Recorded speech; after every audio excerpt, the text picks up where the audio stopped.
kitu ambacho So there is something that ninasikia ndani yangu, I tuombe hear sana. from within. Amen. Let us pray. Amen. Ninaona msiba mzito kwenye hili taifa. I see Mzito sana. funeral in Mzito this sana. nation. So tuombe neema ya Mungu. Let us pray for Bwana God's Yesu asifiwe grace. sana. Praise Unajua Jesus. shetani anapoona You know, when the devil sees kuna mafanikio, kuna kitu there chochote is chanya, success, anything anachojaribu positive, kuachilia what ni he vitu tries ambavyo to vitavunja release watu is moyo. unpleasant things that Bwana will break asifiwe. people's heart. Bwana asifiwe sana. Praise Jesus. So tuombe sana, tuiombee moyo wa nchi.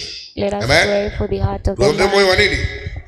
Hebu sema moyo wa nchi. Say the heart of the land. Tanzania ni roho. Tanzania is a Tanzania spirit. Tanzania ni is roho. a Kwa hiyo spirit. tuiombee moyo wa nchi. Let us pray Naona for the heart. tukio la I ghafla, see a sudden alafu litaleta taharuki and kubwa. it will bring a So great tuiombee moyo wa nchi. shock. Let Amen. us pray for the Kwa sababu heart. shetani anacholenga ni Because mwanga what wa the devil taifa.